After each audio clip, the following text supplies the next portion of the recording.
folks, I'm Matt and welcome to My Expanded Universe, a show where I go through the entire EU in chronological order as best I know how. Folks, we are on the fourth Hungarian Han Solo book called Han Solo's War. EUD2 is with me, and this so happens to be the fourth time I have tried to record this video because no one wants to go to bed, no one wants to stop screaming, and the heater is on. So just like everything went wrong so many times, this is 1 hour now into recording. So much fun. So much fun. All right, so here we go. Han Solo's War basically takes everything from Han Solo and the Bounty Hunter and explains what happened. And I'm so glad it did because in the Bounty Hunter, Han Solo and the Bounty Hunter, man, that book had a lot of he's, faulty pronouns. Everyone is referred to as he.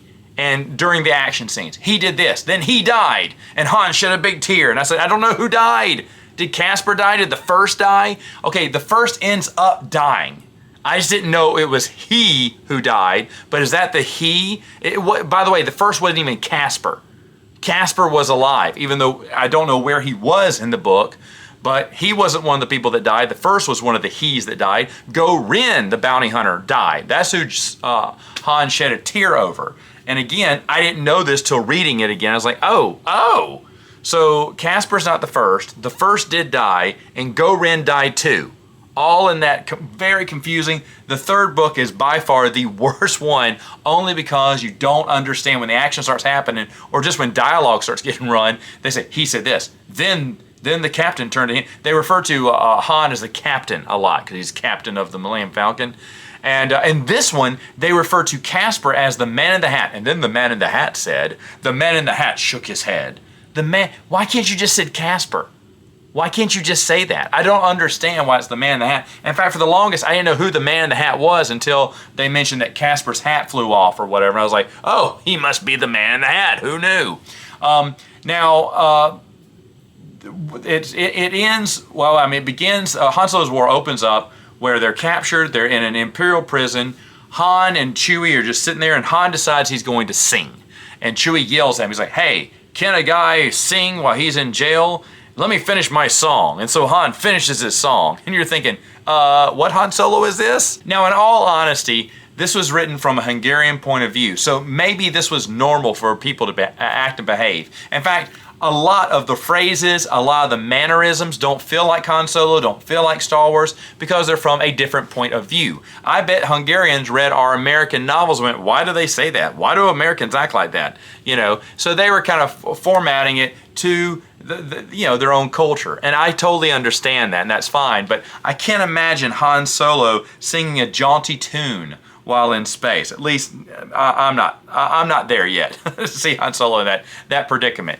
It is kind of cool though. There is a really good scene where he is getting mind probed, and we see it from Han's point of view, how the mind probe works and what it's doing with his mind, and how he must, not defeat it, but survive not having his mind split open and go crazy, or I don't know, go into comatose or whatever was going to happen to him. It may melt his brain.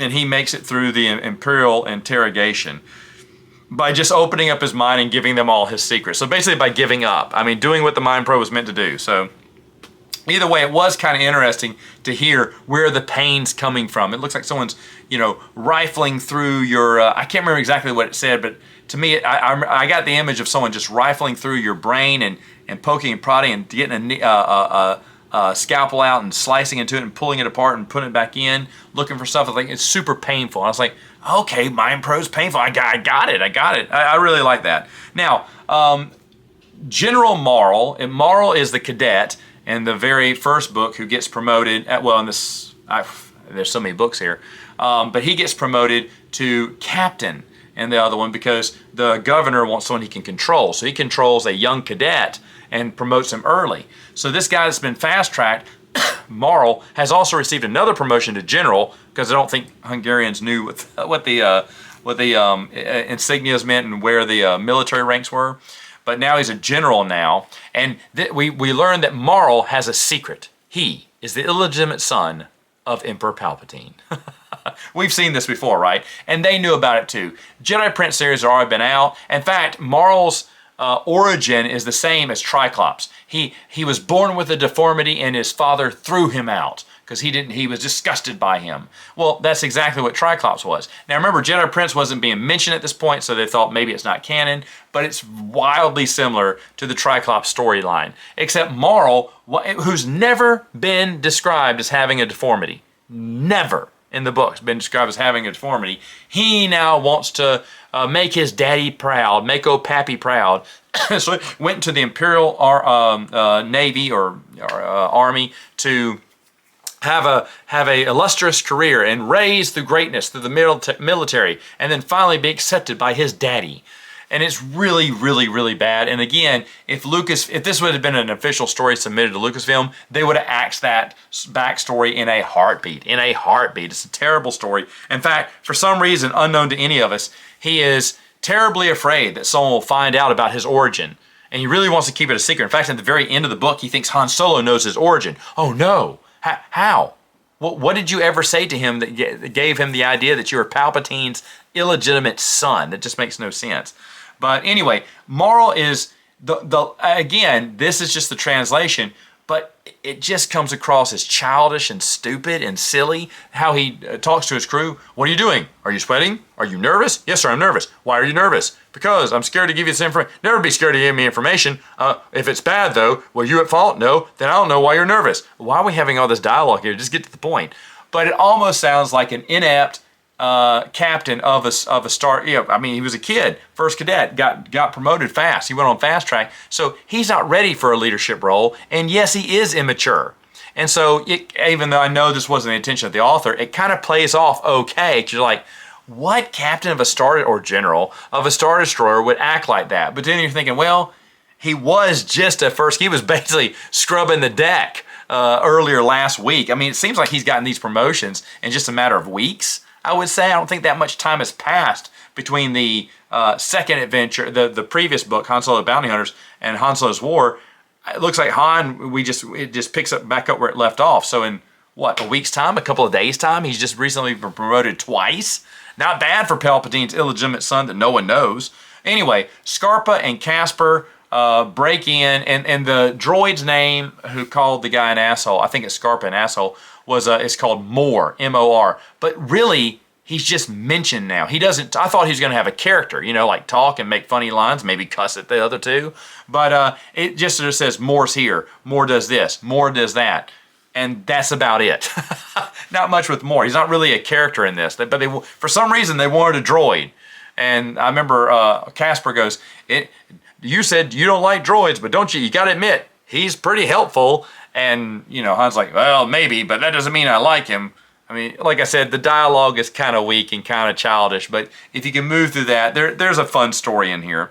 Now, oh, by the way, when he escapes, Marl goes, what? Han Solo escaped? That rascal. I love it. I love that he said that, or that translates to that rascal. And even in the AI edition, it says rascal. And I just thought that was great.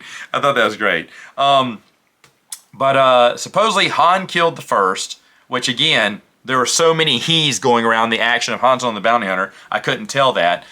Go Ren has come back as a cyborg. They're called Borgs now because they bring people back from the dead. And I don't understand why Marl was trying to figure out, or maybe Han gave him, I don't know. Han gives him the information of where the bounty hunter is dead, I guess. Marl goes and captures his dead body, and then reanimates it through a machine. We don't read about any of this. We just know that Han gave all the information to the mind droid. So now they can find that bounty hunter, Go Ren.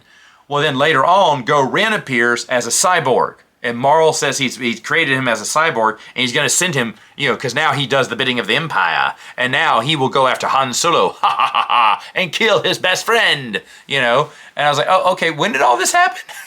Did I miss a chapter? It just kind of skips to the point over that. And even though this is, I believe, the longest book out of all 4 books, I think this is the longest one of all of them. I know it had the most chapters. By 2 chapters, but it did also seem to be a bigger one and a bigger file to read through. Anyway, so he sends Go Ren after Han to kill him.